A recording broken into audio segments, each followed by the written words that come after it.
Bismillahirrahmanirrahim. Assalamualaikum warahmatullahi ta'ala wabarakatuh. Alhamdulillah. Alhamdulillahirabbil alamin. Wassalatu wassalam ala sayyidil mursalin wa ala alihi wa sahbihi wa man tabi'ahum bi ihsanin ila yaumiddin. Nawaitu ta'aluma wa ta'lim wa naf'a wal intifa' wal ifadah wal istifadah wal hatha ala tamasuki bi kitabillahi ta'ala wa sunnati rasulihi wa du'a ilal huda wa dalalata alal khairi wa ibtigha'a mardatihi wa qurbihi wa thawabihi subhanahu wa ta'ala.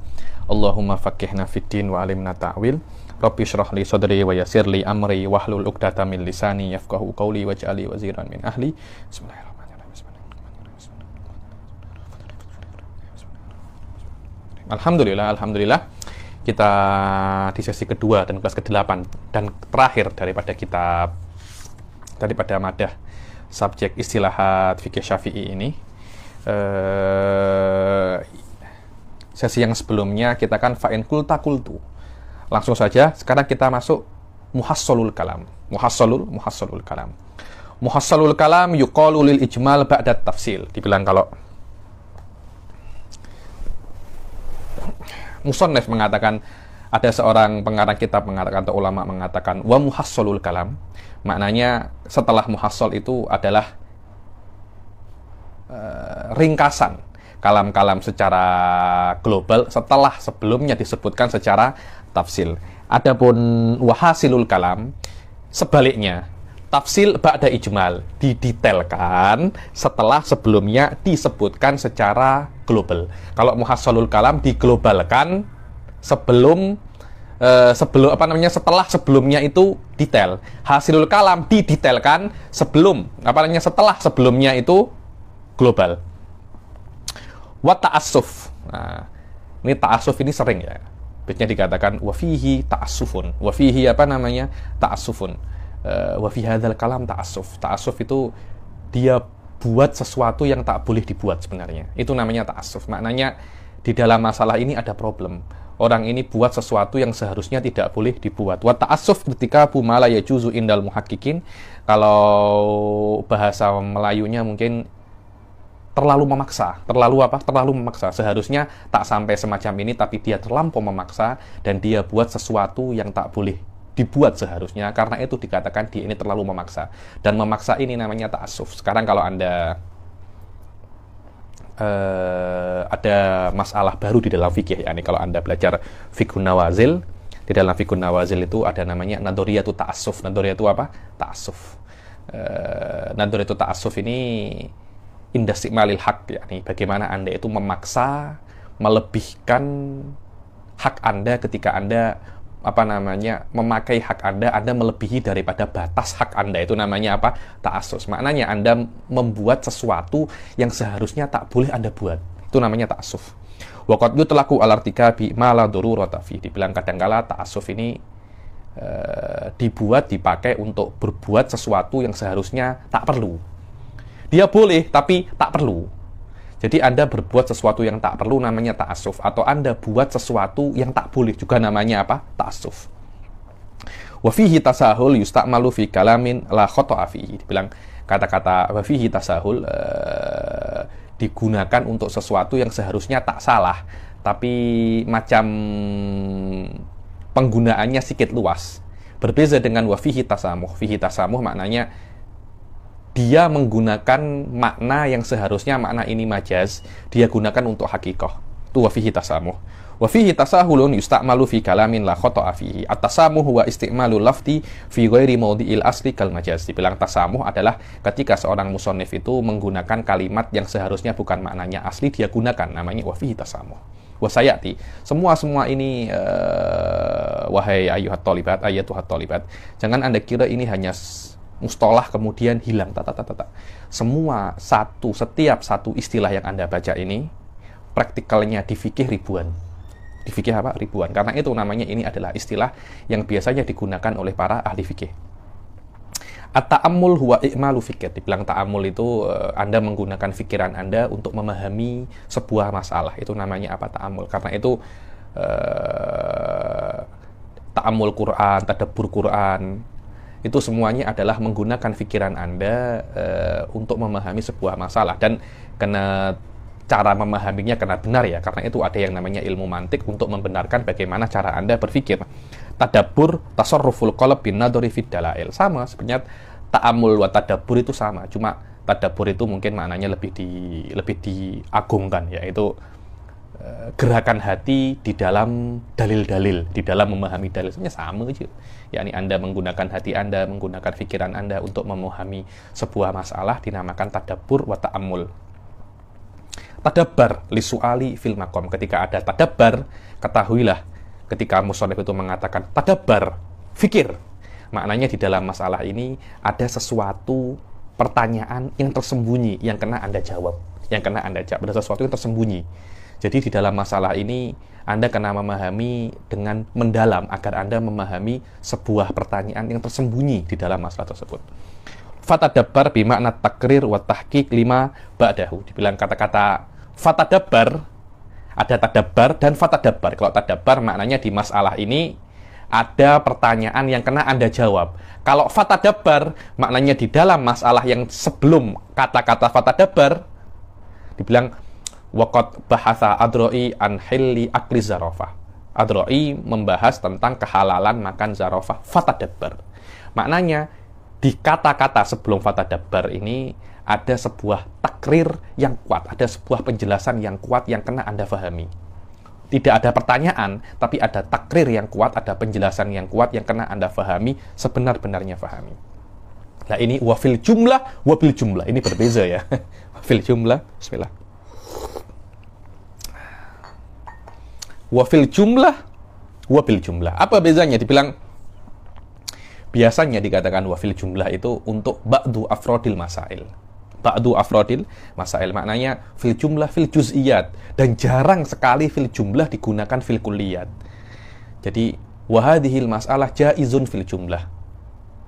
Makna jaizun fil jumlah ini diperbolehkan di sebagian afrodnya. Berbeza dengan fil jumlah, maknanya di semua masalah ini benar. Kalau fil jumlah di sebagian masalah ini benar dan cukup satu.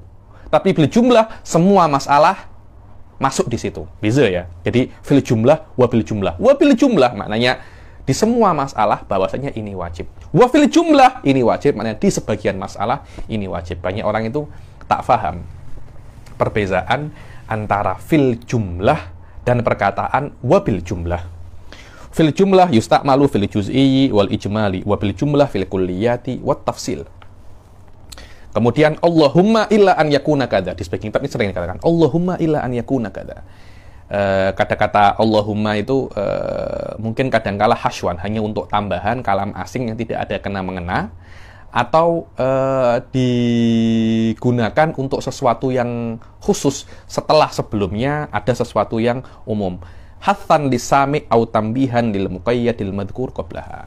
Terus kenapa dia menggunakan Allahumma? Sebagai untuk memotivasi sami, agar yang yang mendengar ini ketika saya mengatakan Allahumma, maka sami itu akan langsung termotivasi untuk mendengarkan apa yang saya katakan. Dan biasanya kata-kata Allahumma itu digunakan untuk exception.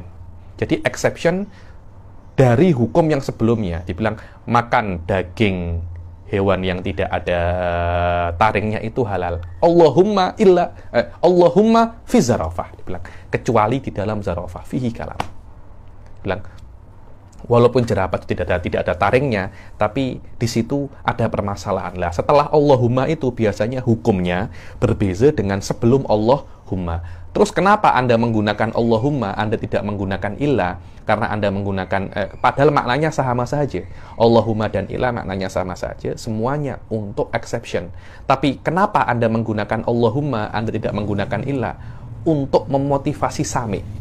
Yakni untuk memotivasi yang mendengar bahwasanya Anda kena benar-benar dengarkan saya setelah Allahumma ini, karena ini adalah sesuatu yang penting. Au tambihan lil muqayyadil madhkur qablaha, dibilang untuk tambih bahwasanya atau untuk mengingatkan bahwasanya setelah Allahumma ini ada permasalahan yang tak ada di sebelum Allahumma. Maknanya setelah Allahumma ini penting, karena itu saya katakan Allahumma, saya tak guna lafat-lafat yang ordinary seperti illa atau apapun, tak saya gunakan kata-kata Allahumma. Kemudian waqad yufroku atau yufarroku au illa an yufroku au yumkinul farak siyagu farkin. Dibilang waqad yufarroku illa an yufarroku wa yumkinul farak, semuanya itu digunakan untuk membedakan antara dua masalah yang mirip. Jadi kalau ada dua masalah yang mirip dan hukumnya itu berbeza, jadi mirip tapi hukumnya beza, pasti ada kata-kata waqad yufrok, menunjukkan bahwasanya masalah ini walaupun mirip tapi ada bezanya, tapi ada bezanya. Dan untuk menunjukkan bahwasanya antara dua masalah ini ada perbezaan, musannif itu menggunakan waqad yufroku atau illa an yufrok atau wa yumkinul farq. Begitu pula walaka waqad yujabu illa an yujabu walaka an tujib kulluha jawabun min qailihi. Dibilang kalau musannif itu menggunakan waqad yujabu, dibilang ketika ada pertanyaan, kemudian musannif itu menggunakan kata-kata waqad yujabu, illa an yujabu. Kemudian walaka an tujib, itu menandakan bahwasanya jawab yang dia kemukakan berasal daripada dia sendiri. Dia tidak menukil jawab daripada ulama-ulama yang lain. Berbeza kalau dengan jawabnya itu dinukil daripada ulama-ulama yang lain, mungkin ada ada sigoh-sigoh yang lain daripada yang sudah lampau, yang sudah lampau. Walaka radduhu wa yumkinu radduhu siyagu raddin. Maknanya ini untuk mengcounter atau untuk menolak sebuah hukum yang sudah disebutkan. Dibilang, oh makan jerapah itu halal. Walaka radduhu, dibilang hukum ini bisa Anda bisa Anda tolak dengan 1, 2, 3 semacam ini. Apa mungkin dia buat dalil. Hal-hal semacam ini biasa digunakan kalau Anda itu mempelajari fiqhul muqaran. Walaka radduhu, begitu pula di dalam tengah-tengah atau di dalam kitab-kitab hawashi dan syuruhat, sigoh-sigoh seperti ini sering dipakai. Lau qila kada sigotu tarjihin. Ini bila-bila dipakai, bila-bila tak. Lau qila kada, biasanya setelah itu lam yab'ud. Lau qila kada lam yab'ud. Menunjukkan bahwasanya lau qila bi anna aklaz zarafah halalun lam yab'ud. Kalau dikatakan bahwasanya makan jerapah itu halal, tidak jauh. Menunjukkan ini adalah pendapat yang mu'tamad, karena makna tidak jauh itu dekat. Maknanya dekat itu adalah secara dalil ini dekat. Maknanya ini adalah pendapat yang mu'tamad. Ini adalah pendapat yang mu'tamad. Walau qila kada sighatu tarjihin wa mithluhu lam yab'ud wa mithluhu laisa biba'id. Begitu pula lau qila kada itu menunjukkan bahwasanya masalah setelahnya itu mu'tamad. Begitu pula kalau ada kata-kata lam yab'ud, maknanya itu juga pendapatnya yang mu'tamad. Begitu pula laisa biba'id, anna aklaz zarafah halalun laisa biba'id. Dibilang kalau seumpama makan jerapah itu halal, tak jauh. Makna tak jauh adalah ya memang itu dekat. Makna dekat adalah pendapat ini adalah pendapat yang mu'tamad. Wa mithluhu lakana qariban wa mithluhu au aqrab. Dibilang lau qila kadza lam yab'ud au laisa biba'id au lakana qariban, sama saja semuanya. Au wa mithluhu al aqrab, yakni lau qila kadza fa huwa aqrab. Yakni maknanya sigoh-sigoh seperti ini menunjukkan bahwasanya hukum yang dia sebutkan itu adalah yang mu'tamad, minimum menurut orang yang mengatakannya. Wa idzakhtalafal, ini beza lagi. Wa idzakhtalafal musannaf wal fatwa fal umdah ma fil musannaf. Dibilang kalau ada satu orang mengarang beberapa kitab, contohnya Ibn Hajar. Ibn Hajar Al-Haytami Shahibut Tuhfah. Ibn Hajar Al-Haytami Shahibut Tuhfah mengarang beberapa kitab. Bismillah. Di antaranya adalah Tuhfatul Muhtaj. Dan beliau itu mempunyai fatwa. Mempunyai fatwa, namanya Fatawa Fiqhiyah Al-Kubra karangan Ibn Hajar Al-Haytami. Jayyid jiddan. Fatawa Fiqhiyah Kubra ini berhubungan dengan fatwa-fatwa yang diajukan kepada beliau, kemudian beliau menjawab, dan jawabannya itu ditulis di dalam fatwa-fatwa beliau. Kemudian apa yang ada di dalam fatwa bertentangan dengan apa yang ada di dalam tuhfah. Mana yang lebih dikedepankan? Alal mu'tamad, kalau ada satu orang mengarang dua kitab, satunya kitab fikih biasa, satunya kitab fatwa, maka yang ada di dalam kitab fikih lebih dikedepankan daripada yang ada di dalam fatwa. Kenapa? Karena yang ada di dalam kitab fikih itu untuk takrirul masail tanpa tengok keadaan seseorang. Kalau saya mengatakan, kalau Imam Ibn Hajar mengatakan makan babi haram di dalam tuhfah, atau makan bangkai haram di dalam tuhfah, kemudian di dalam fatwa mengatakan makan bangkai halal, maka kan ada dua pendapat, satunya halal, satunya haram. Mana yang lebih mu'tamad? Yang halal. Yang haram, yang ada di dalam tuhfah. Kenapa? Karena yang di tuhfah itu Imam Ibn Hajar hanya tengok usul fikih, dalil, hukum sahaja. Tapi di dalam fatwa kadangkala ada unsur ketiga, yaitu apa? Keadaan mustafti, keadaan orang yang tanya. Karena kadangkala bangkai itu halal untuk dia, karena dia orang yang terpaksa untuk makan bangkai, karena kalau tidak makan bangkai dia boleh mati. Jadi ini khusus untuk sang penanya. Tapi di dalam kitab tidak ada kekhususan, itu umum untuk semua orang. Karena itu yang umum lebih dikedepankan daripada yang khusus. Wa idza ikhtalafal musannafu wal fatwa fal umdah ma fil musannaf. Fal umdah ma fil musannaf. Wa in wajadna kalaman fil bab wa kalaman fi ghairil bab fal umdah ma fil bab. Dibilang kalau kita mendapatkan sebuah pendapat, yang pendapat itu disebutkan di dalam babnya, dan pendapat yang lain berbeza dengan pendapat yang ada di dalam babnya dan disebutkan di selain babnya, maka pendapat yang mu'tamad adalah pendapat yang disebutkan di dalam babnya. Contohnya kalau Anda nak cari masailul haid, maka carilah di babul haid. Jangan cari di babul iddah. Walaupun iddah itu ada kena-mengena dengan haid, tapi masailul haid tidak disebutkan di dalam babul iddah. Kalaupun ada masailul haid di dalam babul iddah, maka itu hanya disebutkan sebagai istitrat, hanya sebagai pelengkap saja.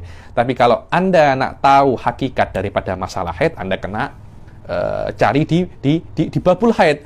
Jika ada masalah haid di babul haid, kemudian masalah haid juga yang sama ada di babul iddah dan hukumnya berlainan, maka yang mu'tamad adalah yang ada di babul haid. Kenapa? Karena yang di babul haid adalah memang untuk takrirul masail, yang ada di dalam babul iddah hanya untuk istitrat sahaja. Jayid. Wa in awwalau fahuwa isyaratun ilal khilaf. Kata-kata wa'in atau walau di dalam kutubul madhab Imam Syafi'i itu maknanya satu daripada dua. Yang pertama itu wa'in kana kada, imma untuk menunjukkan bahwasanya setelah in itu ada khilaf, atau kalau memang tidak ada khilaf, maknanya untuk takmimul hukum, maknanya hukum sebelum wa'in juga sampai ke setelah wa'in. Kenapa kok disebutkan wa in kana kada? Biasanya orang-orang itu mengira masalah yang setelah wa in itu hukumnya tidak sama dengan sebelum wa in. Karena itu disebutkan oleh musannif, oleh ulama, kata-kata wa in untuk menunjukkan bahwasannya hukum setelah wa in sama setelah hukum sebelum wa in. Dan juga biasanya digunakan untuk mengatakan bahwasannya setelah wa in ada khilaf, sebelum wa in tidak ada khilaf. Ya imma menunjukkan satu daripada dua ini. Ada khilaf setelah wa'in, atau setelah wa'in hukumnya sama dengan sebelum wa'in. Yakni, imma li isyaratil khilaf wa li ta'mimil hukum. Itu maknanya apa? Kata-kata wa'in walau. Sama. Wa'in qalu wa'in aw walau fahuwa isyaratun ilal khilaf. Fa'in lam yujad khilafun fahuwa li ta'mimil hukum. Wa indahum annal bahtha wal iskala wal istihsana wal nadhara la yaruddul mangkul wal mafhum la yaruddus sharih. Ini ma'ruf ya nih. Dibilang, dan menurut para ashabus Syafi'i bahwasanya kalau ada bahas atau iskal, yakni ada orang buat research, bahas ma'ruf ya, bahas sudah lampau di sesi yang lalu, sesi yang sebelumnya. Kalau ada bahas iskal, apa itu iskal? Iskal itu adalah di dalam masalah ini ada masalah, yakni iskalnya anta, pertanyaan anta di dalam masalah ini, wal istihsan. Istihsan maknanya saya kira ini bagus. Istihsan anda, wan nadhar, makna nadhar anda, kritikan anda tidak menjadikan yang seharusnya ini madhab bukan madhab. Jadi kalau ada nas daripada Imam Syafi'i, kemudian anda tak setuju, ketidaksetujuan anda terhadap nasnya Imam Syafi'i tidak menunjukkan nasnya, tidak menjadikan nasnya Imam Syafi'i yang aslinya bagian daripada madhab menjadi bukan bagian daripada madhab. Kenapa? Karena mungkin akan ada orang yang lebih pandai daripada Anda suatu saat menjawab semua pertanyaan Anda. Jadi pertanyaan Anda atau iskal Anda tidak menjadikan nas atau mangkul menjadi bukan mangkul. Jadi iskal Anda tidak mengeluarkan sesuatu yang menjadi bagian daripada mazhab Imam Syafi'i menjadi bukan bagian daripada mazhab Imam Syafi'i. Tidak seperti itu, karena mungkin ada orang pandai setelah Anda yang akan menjawab semua permasalahan Anda. Begitu pula kalau ada seorang imam menyatakan sebuah hukum dengan lafadz mantuk, dengan lafadz sharih, kemudian ada lafadz lain yang mafhumnya bertentangan dengan yang sharih, maka yang mafhum tidak bisa untuk melawan yang sharih. Kenapa? Karena sharih lebih kuat daripada mafhum. Wadih ya, ada perbedaan mafhum antara mafhum dan sharih. Biasanya sharih itu nas, mafhum itu mafhumul mukhalafah atau mafhumul muwafaqah, dan biasanya mafhum itu mafhumul mukhalafah. Wal mafhum la yaruddu sharih wal ashhar kadza. Lah ini perbedaan antara mu'tamad madhab dan perbuatan. Jadi kadangkala mu'tamadnya E, tapi ulama-ulama buat B. Ulama-ulama buat B di dalam madzhab, di dalam minhaj mungkin ada 1 atau 2 masalah ini. Jadi mu'tamadnya apa? Perbuatan ulama seperti apa? Kalau tak silap itu ada masalah takbiratul aid, juga ada masalah perempuan dulu kan bernikob semua. Kalau bersyahid, muktamad ketika perempuan ini bersyahid, dia kena buka, dia bersaksi di mahkamah, dia kena buka wajahnya, biar hakim itu tahu siapa Anda. Akan tetapi, amalnya secara reality, ulama-ulama tak buat itu. Ulama-ulama hanya cukup untuk mengatakan, perempuan ini siapa? Ada yang cakap, oh perempuan ini adik saya. Cukup seperti itu. Tak payah sampai dia buka tak payah sampai dia buka nikob untuk menunjukkan mukanya siapa dia sebenarnya. Lah, pendapatnya disuruh buka nikob ketika dia bersaksi di pengadilan, tapi amalnya tak payah buka nikob. Terus mana yang lebih mu'tamad? Yang lebih mu'tamad adalah perbuatan, bukan bukan pendapat di dalam madzhab. Kenapa? Karena ketika ulama tidak melakukan pendapatnya Imam Syafi'i, walaupun mereka itu semuanya madzhab Imam Syafi'i, menunjukkan bahwasanya perbuatan mereka itu berdasarkan sebuah dalil yang kuat. Bukan hanya 1 atau 2 ulama, tapi majoriti ulama perbuatan mereka bertentangan dengan pendapat mu'tamad Imam Syafi'i.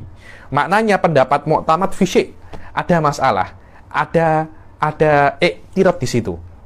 Selama pendapat mu'tamad itu ada kritikan, dan kritikan itu terrealisasi daripada perbuatan ulama yang menentang mu'tamad ini, maknanya mu'tamad ini menjadi tidak mu'tamad, dan yang mu'tamad adalah perbuatan ulama semuanya itu.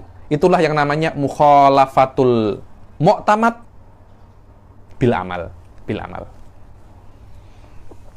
Wal ashhar kadza wal amal ala khilafi. Dibilang masyhurnya madhab seperti ini, tapi amalnya para ulama bertentangan dengan masyhurnya madhab. Ta'arudut tarjih min haitsu dalilil madhab wa tarjih min haitsul amal. Fasagol amal bima alaihil amal. Dibilang pertentangan antara mu'tamad di madhab dan mu'tamad di dalam amal.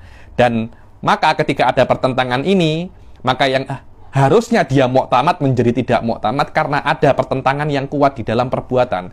Akhirnya diperbolehkan untuk berbuat dengan khilaful madhab. Wa qaulu syaikhain wa alaihil amal sighatu tarjih. Dan qaulu syaikhain, siapa itu syaikhain di dalam fikih Syafi'i? Ar-Rafi'i wan Nawawi. Kalau Rafi'i wan Nawawi mengatakan wa alaihil amal, menunjukkan bahwasanya pendapat ini adalah pendapat yang mu'tamad. Ittafaqu wa hadzal majzumu bihi wa hadza la khilafa fihi yuqalu fima yata'allaqu bi ahlil madhab la ghair. Dibilang kalau ada para ulama mengatakan wa tafaqu ala kadza wa hadzal majzumu bihi wa hadza la khilafu fihi, maknanya ini adalah ijma', tapi ijma' di dalam madhab Syafi'i sahaja. Jadi semua madhab Syafi'i qalu bihadza. Contohnya wajib niat di dalam wudu la khilafa fihi. Itu adalah tidak ada khilaf di dalam mazhab Imam Syafi'i. Tapi apakah itu mujma' alaihi dengan makna ijma' yang ada di dalam usul fikih, maknanya kesepakatan semua ulama? Tidak. Kalau mereka isyaratkan bahwasanya ini kesepakatan semua ulama, mereka tak akan cakap ittafaqu alaihi atau la khilafa fihi wa hadal majzumu bihi. Mereka akan cakap apa? Hadza mujma'un alaihi. Beza sof, hadza mujma'un alaihi lebih kuat daripada la khilafa fihi. Kenapa? Karena mujma'un alaihi itu adalah sesuatu yang disepakati oleh semua 4 mazhab. Contohnya kalau di dalam faraid itu bintul ibn dapat 1/6 kalau ada bintun. Ini mujma' alaihi. Ini apa namanya? Ini mujma' alaihi. Makna mujma' alaihi disepakati oleh semua ulama di madzhabul arba'ah. Ini bukan hanya disepakati oleh madhabnya Imam Syafi'i saja. Berbeza kalau Anda mengatakan wajibnya niat di dalam wudhu la khilafa fihi. Itu adalah kesepakatan di dalam madhab Imam Syafi'i sahaja. Bukan kesepakatan di dalam semua madhab. Karena Imam Abu Hanifah mengatakan niat di dalam wudhu tidak wajib.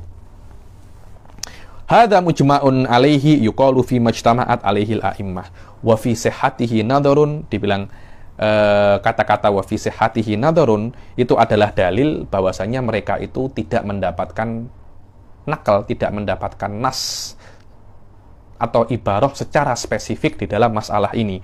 Wa kadza fi hurmatihi nadharun dalilun ala annahum lam yaru fihi naqlan. Dibilang kalau ada fi sihhatihi nadharun wa fi hurmatihi nadharun menunjukkan tidak ada dalil dan ibarat secara spesifik di dalam masalah ini, tapi adanya nakal atau dalil secara umum, macam di dalam bahas tadi itu. Yang bagi al-aglab istimaluha fil mandub taratan wal wujubu ukhra wa yuhmalu ala ahadihima bil qarinah wa qad yusta'malu lil jawabi wa tarjih. Dibilang kata-kata yang bagi yang ada di dalam kutub-kutubul fuqaha. Kata-kata yang bagi yang ada di dalam kutub-kutubul fuqaha biasanya digunakan untuk apa namanya? Untuk menunjukkan bahwasanya setelah yang bagi itu sunnah atau setelah yang bagi itu wajib. Boleh kedua-duanya, mungkin wajib, mungkin sunnah. Terus bagaimana secara spesifik? Apakah dia wajib atau sunnah? Ya, kemungkinan dua-duanya, mungkin wajib, mungkin sunnah. Macam fi'il mudhari', mungkin untuk sekarang, mungkin untuk masa depan. Lah, secara spesifik dia itu untuk masa depan, untuk sekarang, untuk wajib, atau untuk sunnah, itu terpulang kepada faktor-faktor indikasi-indikasi eksternal. Kalau contohnya cakap masalah sholat witir, wayam bagi an yakro muawwidatan firrok atil ula, yakni yang bagi di dalam sholat witir untuk membaca An-Nas wa Al-Falaq di 2 rakaat yang pertama. Maknanya apa? Apakah ini wajib atau sunnah? Ya sunnah. Kenapa? Karena sholat witir hukumnya sunnah. Apalagi membaca surat di dalam 2 rakaat pertama sholat witir juga hukumnya sunnah. Terpulang kepada korinahnya. Terpulang kepada konteksnya macam mana. Jika konteksnya cakap pasal sunnah, maknanya yang bagi ini maknanya adalah sunnah. Kalau konteksnya cakap pasal wajib, ya yang bagi ini tentang wajib. Dan juga kadangkala kata-kata yang bagi ini digunakan untuk jawab buat tarjih, untuk apa namanya? Untuk sebuah jawaban atau menunjukkan bahwasanya setelah yang bagi itu adalah qaul yang mu'tamad. La yang bagi qad takunu lit tahrimi awil karohah. Dikatakan selama yang bagi itu untuk sunnah atau untuk wajib, maka la yang bagi digunakan untuk lawannya. Imma untuk karohah, ya imma untuk haram. Wantahalahu idda'ahu li nafsihi wa huwa li ghairihi. Dibilang intihal ini plagiat. Wa hadza intahalahu, ini adalah plagiat. Mana plagiat adalah sebenarnya hal ini untuk orang lain bismillah. Idda'ahu li nafsihi wa huwa li ghairihi. Dibilang intahalahu ini adalah perkara ini seharusnya originalnya punyanya orang lain, tapi dia klaim ini adalah kepunyaan dia. Ya, ini namanya macam plagiat. Itu namanya intihal. Walaysa bisyai'in. Walaysa bisyai'in ta'kidun lidhaif. Dibilang pendapatnya fulan ini laisa bisyai'in. Maknanya ini bukan sesuatu, ini sangat dhaif sekali. Ini saya sering pakai ini. Wallahi hadza rajul qauluhu laisa bisyai'. Hadza rajul bukan hanya pendapatnya, orangnya pun laisa bisyai. Ya, ini orang ini dhaif sekali ya, nih, dhaif sekali. Wa fin nafsi minhu syai'. Dibilang kalau ini beberapa saya pernah jumpai ibarat-ibarat ini dalam beberapa kitab dikatakan bahwasanya wa fin nafsi minhu syai'un. Dibilang di dalam masalah ini hatiku macam ada sesuatu dalam masalah ini. Hati saya macam tak tenang, menunjukkan bahwasanya dia pun tak setuju dengan hukum yang ada di dalam masalah ini. Karena itu cakap fin nafsi minhu syai'un. Yani ada sesuatu yang kena dijelaskan tapi saya tak tahu apa. Saya kena baca lagi, saya kena tadabbur lagi, saya kena ta'amul lagi, kena membaca lebih dalam lagi masalah ini agar saya tahu letak masalahnya yang hakiki itu di mana. Wa za'mu kadza mamnu'un sighatu taujih. Yani taujih ini adalah memaknai sebuah ibarat dengan makna yang sesuai. Jadi maknanya yang sesuai itu seperti ini. Adapun orang yang mengatakan seperti itu tak sah, tak oke. Lah, ketika saya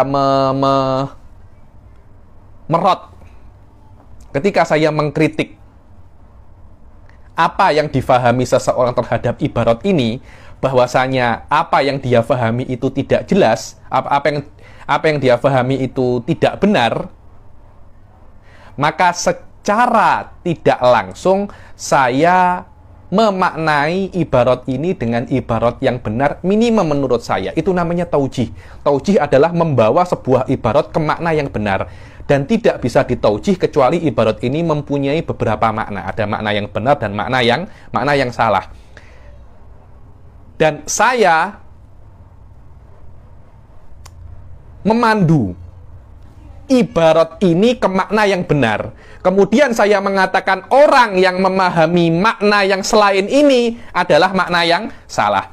Ketika itu saya melakukan taujih. Apa itu taujih? Taujih adalah memandu ibarat ke makna yang benar. Dan tidak mungkin ibarat itu dipandu ke makna yang benar kecuali ibarat itu mempunyai makna yang salah.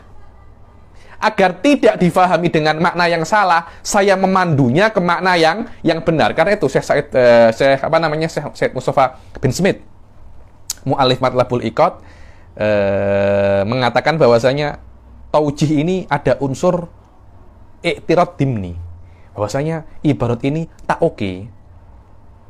Ada sikit tak oke-nya.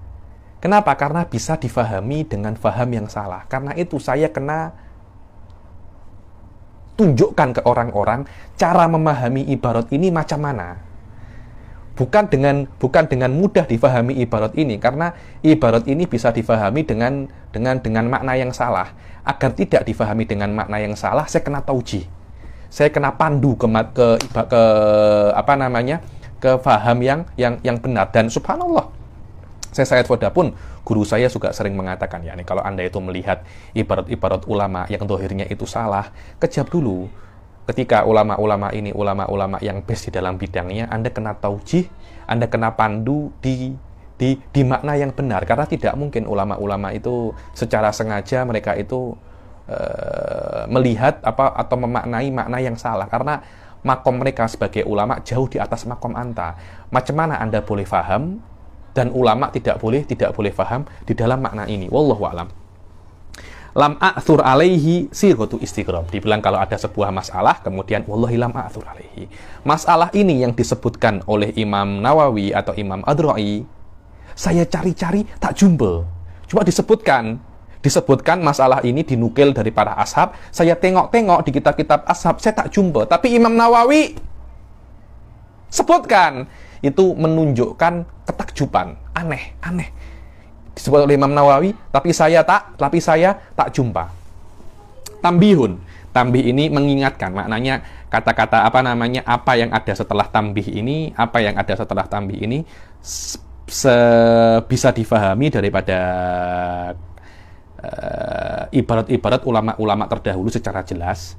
Cuma ditambihkan, diingatkan agar kita ini tidak lupa. Berbeza dengan nukat ya, atau tadabbar, itu menunjukkan bahwasanya masalah ini kena difahami secara mendalam. Kalau tambih tak macam itu. Tambih itu maknanya masalah ini disebutkan oleh ulama-ulama terdahulu secara zahir, cuma saya kena ingatkan lagi ya nih, agar Anda tidak lupa atau agar Anda tidak salah paham. Tambih, fi fatawa Ibn Hajar Al-Haytami, Shahihut Tuhfah, mempunyai fatwa dan ada di internet, Anda boleh download, namanya Fatawa Fiqhiyah Kubro. Saya ada nuskhoh 1, terus ada orang hadiahi saya 1 lagi. Apa namanya? Fatawa Fiqhiyah Kubro ya nih. Ma'alaf tuhu. Wafil istilah annal murad bil ashab ma'ruf, ya ini kita sudah membahas masalah ashabus syafi'i. Kalau ada orang itu mengatakan ashab, maknanya itu adalah al-mutaqaddimun. Makna mutaqaddimun, makna orang-orang yang terdahulu di dalam mazhab Syafi'i adalah yang belum sebelum koron keempat. Jadi koron keempat dan sebelum koron keempat. Kira-kira ya sekitar 250 tahun setelah meninggalnya Imam Syafi'i. 200 tahunan setelah meninggalnya Imam Syafi'i. Wahum ashabul aujuh ghaliban. Dibilang ashabus Syafi'i atau mutaqaddimun, yakni ashabus Syafi'i dan mutaqaddimun. Makna mutaqaddimun ini orang-orang yang terdahulu, khusus di dalam madhab Imam Syafi'i ya. Itu adalah ashabul wujuh. Apa itu ashabul wujuh? Adalah orang-orang yang menggunakan atau murid-muridnya Imam Syafi'i secara langsung atau tidak langsung, yang mana pendapat-pendapat mereka itu dianggap sebagai bagian daripada mazhab Imam Syafi'i dan digunakan istilah wujuh untuk pendapat mereka. Karena itu dikatakan ashabul wujuh. Siapa itu ashabul wujuh? Dikatakan juga mutaqaddimun, juga dikatakan ashab. Mereka adalah orang-orang yang hidup di abad keempat Hijriah dan sebelumnya. Wadobatuhu bizaman, dan ashabul wujuh itu dibuat dobit dengan waktu. Siapa itu? Hum minal arba'mi'ah.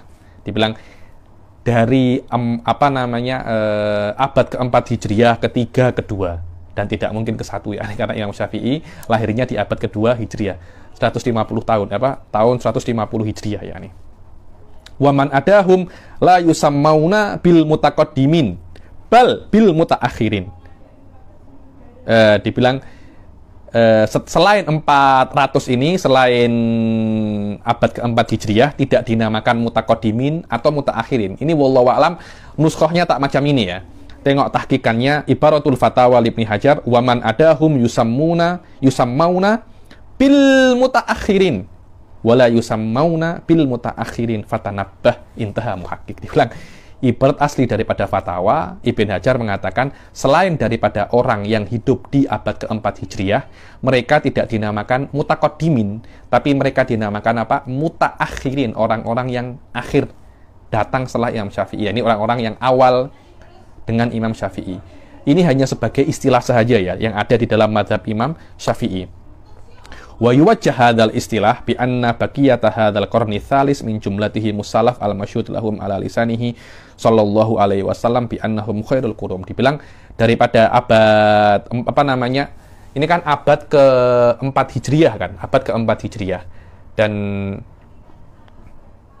hadis mengatakan bahwasanya khairul qarni tsummal ladzina yalunahum tsummal ladzina yalunahum. Ada riwayat yang lain mengatakan tsummal ladzina yalunahu. Jadi jumhur mengatakan bahwasanya khairul qurun atau salafus soleh itu 3 abad. Abad pertama, kedua, ketiga, yakni asrul risalah, asrul sahabah, dan asrul tabi'i. 3 asar ini dikatakan khairul qurun. Begitu pula tabi'i. Biasanya Rasul dan para sahabat. Itu yang pertama. Kemudian tabi'i, kemudian tabi'i.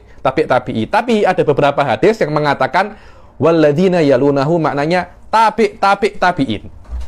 Bukan tabi'in, tapi tabi'in.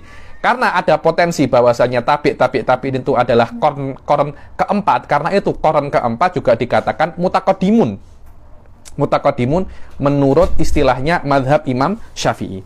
Wa yuwajjahu hadzal istilah bi anna baqiyata hadzal qarni tsalis, dan istilah ini bagus yakni ditaujih, difahamkan, dipandu bahwasanya sisa di antara sebagian daripada mutaqaddimun itu adalah abad ketiga Hijriyah dan sebelumnya, dan abad ketiga Hijriyah itu banyak daripada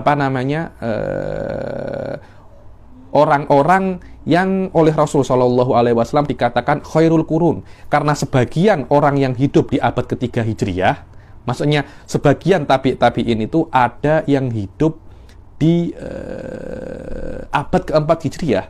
Maknanya apa sih abad ketiga Hijriyah? Itu adalah ketika 201, 202 itu sudah masuk ke abad ketiga Hijriyah, dan ada orang yang lahir, contohnya dia lahir di tahun 280 Hijriyah, kemudian dia mati di tahun 350, dikatakan dia itu lahir di tahun ketiga Hijriyah dan mati di tahun keempat Hijriyah. Maknanya tahun keempat Hijriyah itu masih mendekati dengan tahun ketiga Hijriyah dan dimasukkan di dalam apa? Salafus soleh.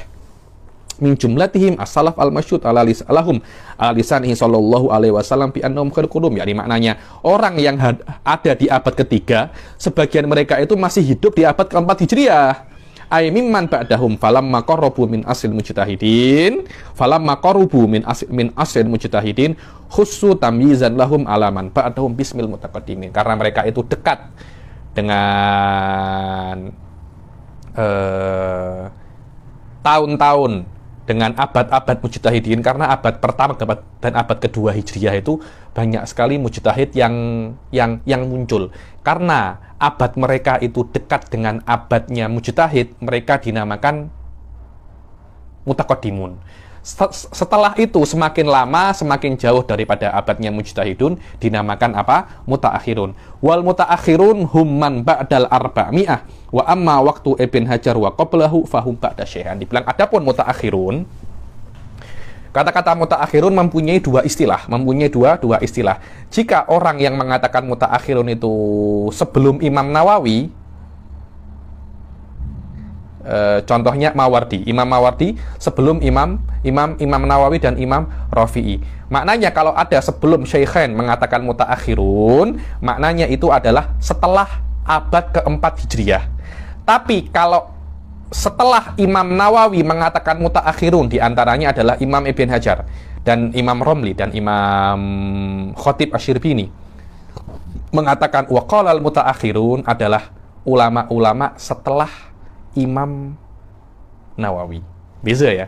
Mutaakhirun jika dikatakan oleh orang sebelum Imam Nawawi, maknanya setelah abad keempat. Tapi jika dikatakan oleh orang yang hidup, ulama-ulama yang hidup setelah Imam Nawawi, mutaakhirun maknanya adalah ulama-ulama yang hidup setelah Imam Nawawi. Seperti Tajuddin As-Subuki bagi Ibn Hajar itu adalah mutaakhirun. Wa amma waktu Ibn Hajar wa qablahu fahum ba'da syaikhain. Dengan ini selesailah sudah istilah-istilah fiqh Syafi'i dan istilah-istilah minhaj. Jayid. Masih ada beberapa menit. Saya kirim ke Anda, dan ada suatu zaman saya sudah kirim, saya tak tahu sudah dikirim oleh ke Anda atau belum. Saya buat paper. Saya kira istilah-istilah umum itu tidak ada di dalam kitab ini. Karena itu saya buat paper ada 4 page, tapi ternyata sudah ada, jadi kita baca 1 page atau 2 page saja untuk tatimah beberapa istilah dan nama-nama kitab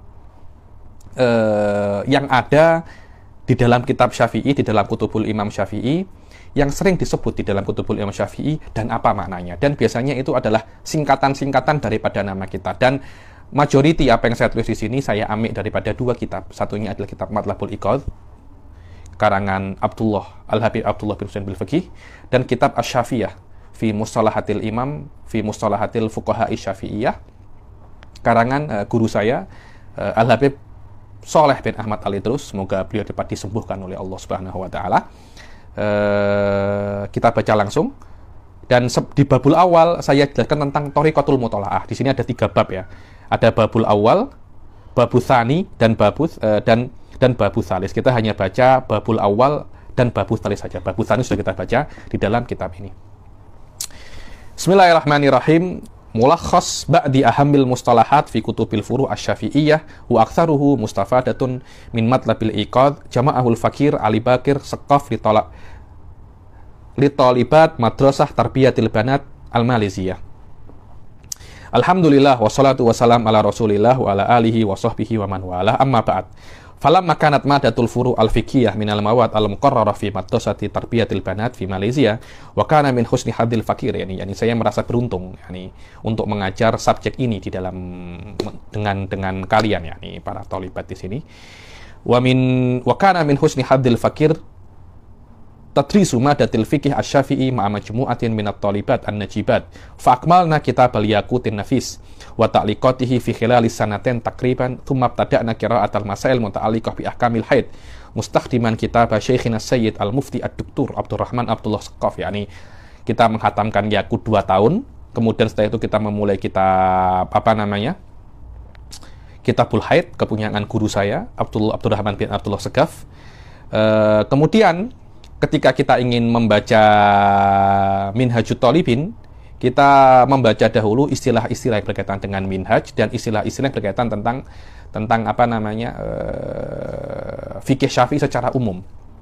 Wa hina ma qasadna at-taraqqiyah ila al-marhalati at-taliyah wa hiya qira'atun nasiyah fi kitabil minhaj lil Imam An-Nawawi aradna ta'arrufa ala mustalahatil fikih Syafi'i bi syaklin mukhtasar bisyaklin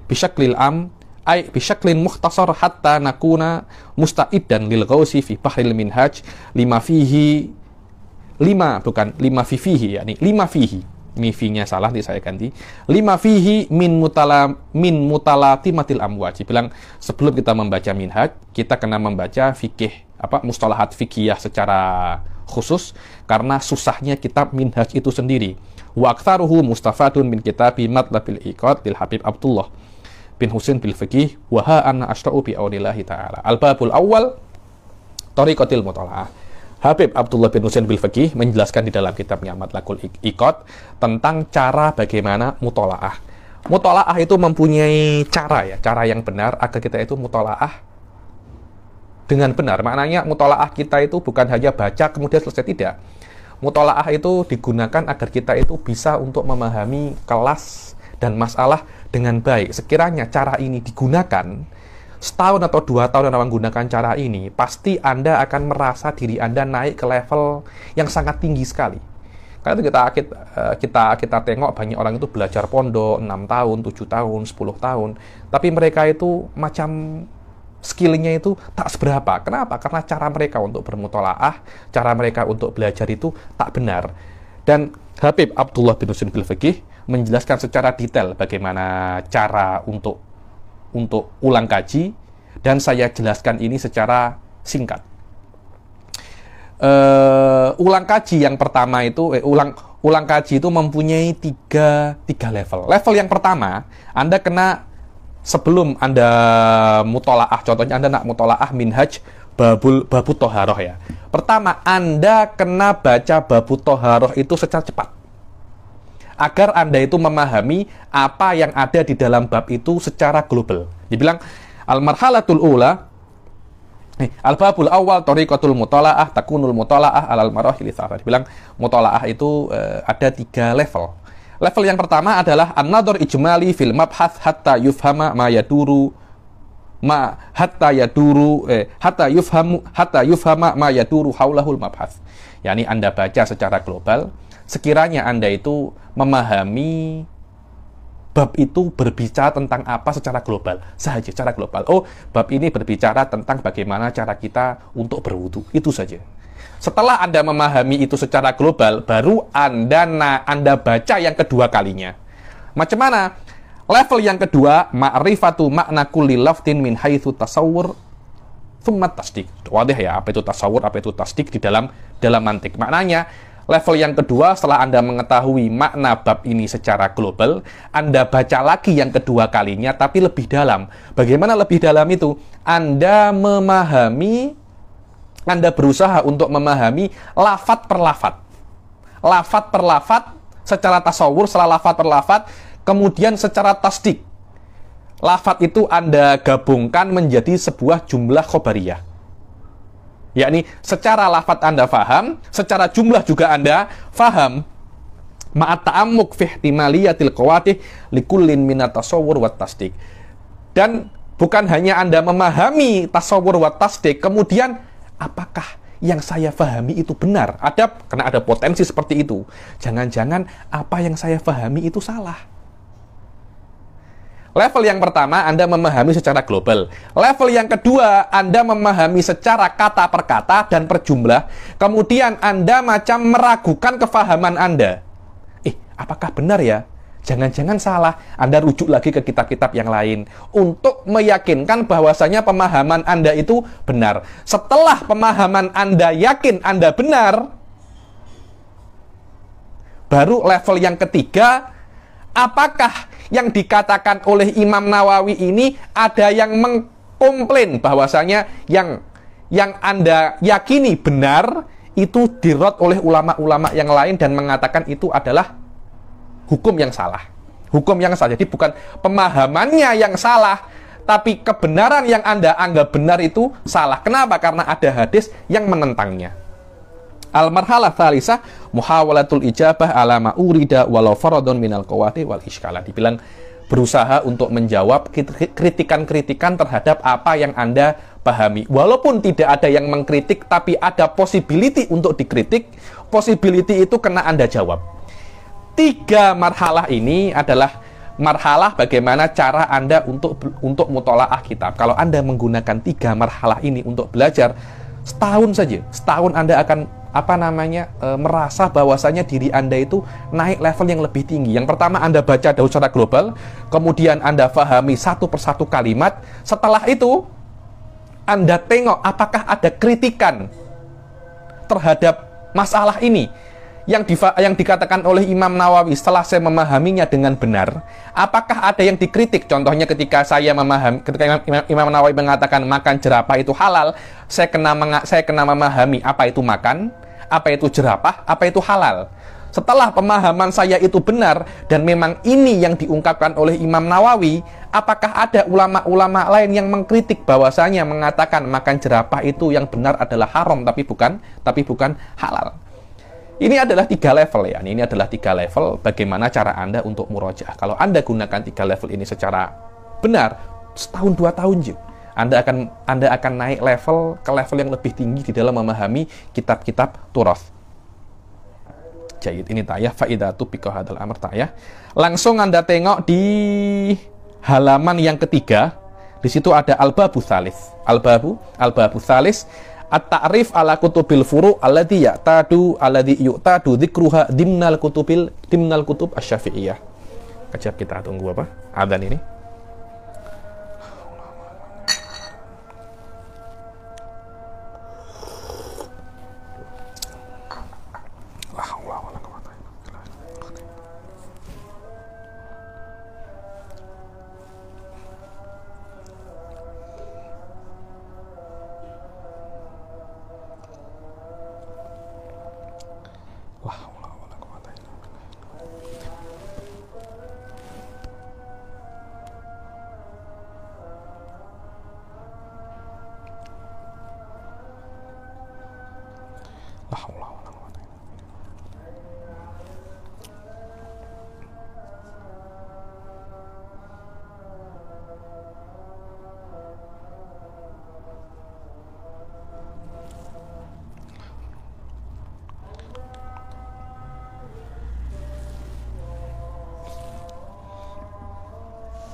Allahu Akbar, Allahu Akbar.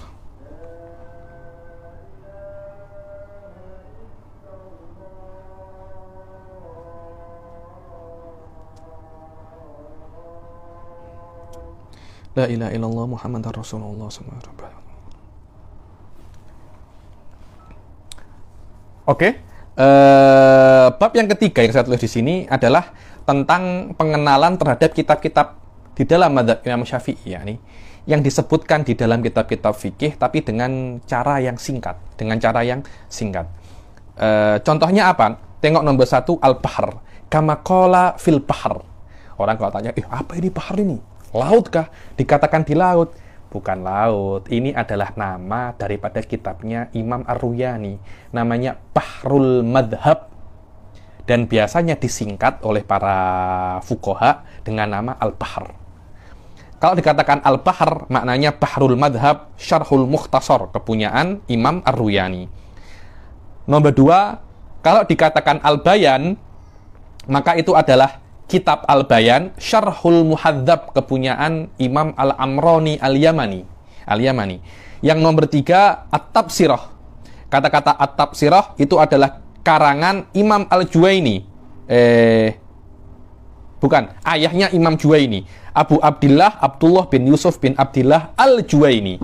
Kalau anaknya itu yang terkenal dengan nama Imamul Haramain, Abdul Malik Al-Juwaini.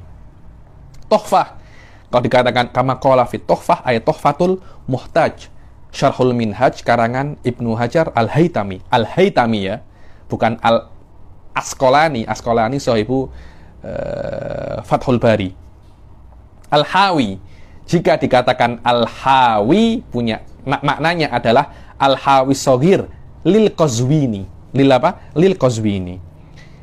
Kalau Al-Hawil Kabir, hawi yang kecil, punyanya Qazwini. Hawi yang kabir, punyanya Al-Mawardi. Ad-Daqa'iq, kama fit Daqa'iq. Apa itu Daqa'iq? Daqa'iq adalah Daqa'iqul Minhaj, karangan Imam An-Nawawi. Yakni Imam Nawawi mengarang sebuah paper si kecil menjelaskan tentang lafat-lafat minhaj yang Imam Nawawi tulis di minhaj dan tidak sesuai dengan muharrar. Kenapa Imam Nawawi merubah ibaratnya muharrar dengan yang ada di minhaj? Sebabnya disebutkan di dalam kitab namanya Ad-Daqa'iq. Tentu ada di dalam PDF, mungkin ada, wallahu alam. Dulu saya pernah dapat daripada guru saya, Daqa'iqul Minhaj. Adz-Dzakhair, ini saya disebut. Apa itu Dzakhair? Dzakhair itu adalah karangan Qadi Abil Ma'ali Mujalla bin Jami bin Najah Al-Makhzumi. Al-Makhzuminya 2 kali, yang 1 kali Al-Makhzumi. Asyarah, jika dikatakan kama fi syarah atau Syarhul Kabir, itu adalah kitab namanya Fathul Aziz Lirrafi'i. Jadi Syarhul Kabir, Aziz, Fathul Aziz, awi syarah adalah 4 nama untuk 1 kitab. Sama saja, karangan Imam Ar-Rafi'i. Asyarhan, Asyarhan itu adalah 2 syarah kepunyaan Imam Ar-Rafi'i. Satunya namanya Syarhul Kabir, satunya namanya Syarhus Shaghir. Asyamil, nah, kitab Asyamil itu kalau tak silap namanya Asyamil fil Furu'i wal Masail. Asyamil namanya Asyamilul Kabir, kepunyaan Ibnu Sabbagh, ulama Syafi'iyah terkenal yakni. Asyamil Kabir ini adalah syarah untuk kitabnya Imam Muzani namanya Mukhtasar Muzani, dan Mukhtasar Muzani salah satu daripada 4 kitab tumpuan di dalam madhab Imam Asy-Syafi'i. Yang nomor 11, Al-Qut. Qut ini adalah Qutul Muhtaj li Syarhil Minhaj, karangan Ad-Ra'i. Saya dulu sering tengok para ulama menukil kitab ini, tapi saya cari-cari kitab ini sampai sekarang masih adanya, masih manuskrip, masih makhtut, ditulis pakai tulisan tangan, masih belum ada dicetak secara elektronik, masih belum ada. Di dalam kitab-kitab toko buku pun masih belum ada. Al-Kifayah, kalau dikatakan kama fil Kifayah, itu adalah Kifayatun Nabi. Kifayah itu apa? Kifayatun Nabi, kepunyaan Kifayatun Nabi, kepunyaan Ibnur Rif'ah. Dan Kifayatun Nabi itu adalah syarah untuk kitab namanya Tambih, kepunyaan Abi Ishaq Asy-Syairazi. Kemudian yang 13 adalah Al-Majmu'. Jika disebutkan Majmu' di dalam kitab-kitab fuqaha Imam Syafi'i, itu maknanya adalah Majmu', kepunyaan Imam Nawawi, yang mana itu adalah syarah daripada Muhadzab Imam Abi Ishaq Asy-Syairazi.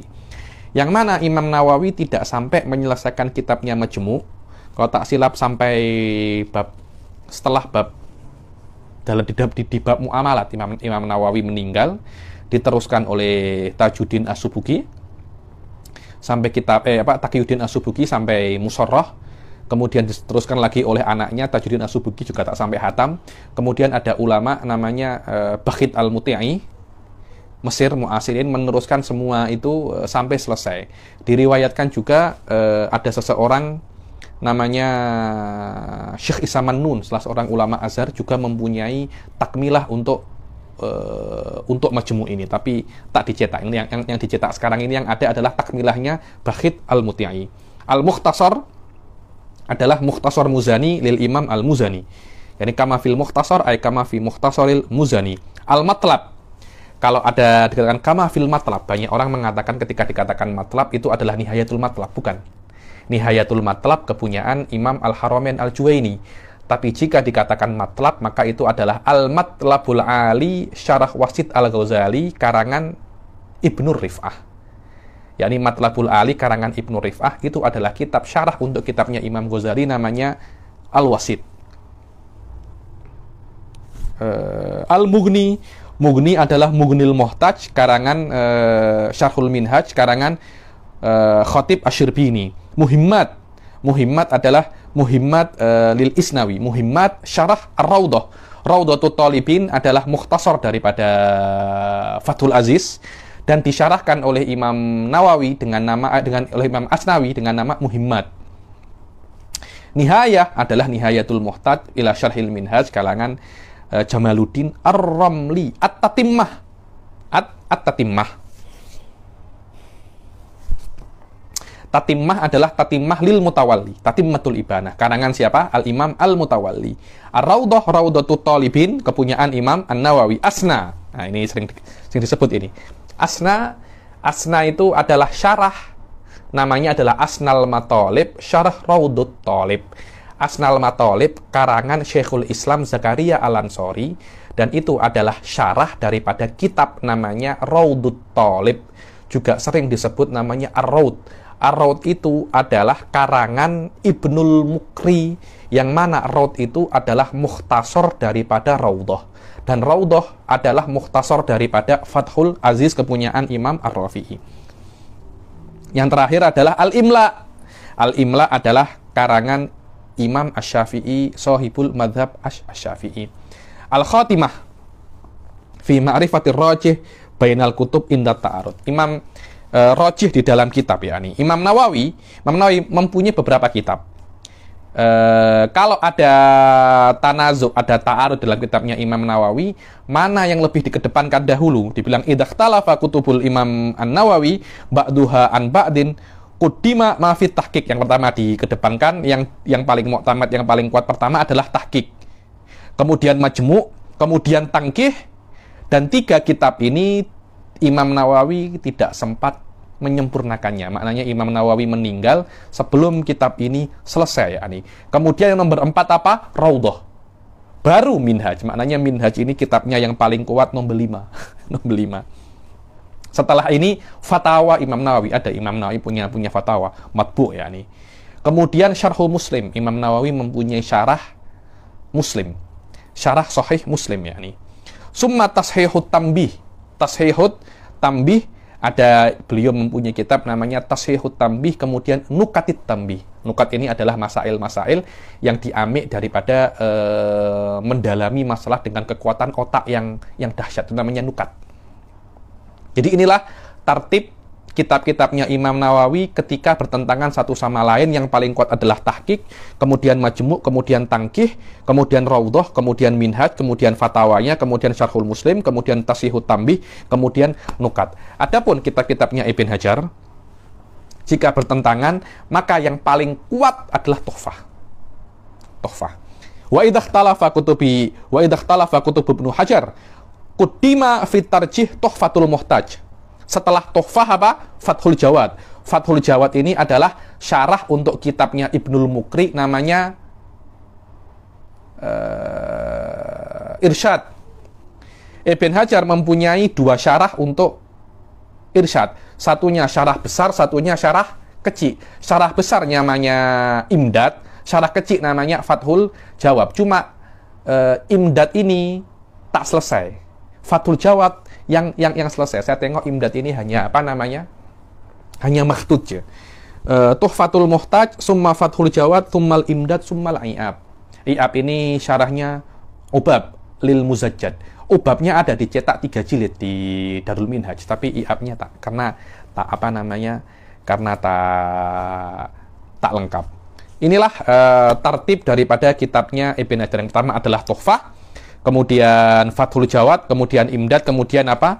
I'ab, baru setelahnya itu adalah Al-Fatawa. Alhamdulillah, tamma bihamdillahi ta'ala asallahu an yanfa'a biha al-muslimin fid dini wad dunya. Amin. Dengan ini selesai sudah kelas kita di dalam mustalahat minhaj dan kitab-kitab selain minhaj di dalam furu' asy-Syafi'i. Insya Allah kita bisa berjumpa lagi di kelas-kelas selanjutnya, di kitab-kitab selanjutnya, dan kita akhiri sampai sini. Dan saya minta maaf jika ada kekurangan, dan semoga kita dilindungi semua daripada wabak-wabak ini yang semakin teruk ini, dan semoga kita diberi himmah yang kuat di dalam belajar dan murajaah dan memahami ilmu-ilmu dan masalah-masalah yang ada di dalam Islam ini, terutama dalam madzhab Syafi'i, dan diberi keberkahan semua kelas kita, dan diberi istiqomah wa ala hadhihi niyyah wa ala kulli niyatin shalihah wa ala man wa aslafuna shalihun wa ila Nabi Muhammad sallallahu alaihi wasallam. Al-Fatihah. A'udzubillahi minasyaitonir rajim. Bismillahirrahmanirrahim. Alhamdulillahirabbil alamin. Arrahmanirrahim. Maliki yaumiddin. Iyyaka na'budu wa iyyaka nasta'in. Ihdinas siratal mustaqim. Siratal ladzina an'amta 'alaihim ghairil maghdubi 'alaihim waladdallin. Amin. Wabillahi taufiq wal hidayah wa ridha wal inayah. Wassalamualaikum warahmatullahi taala wabarakatuh.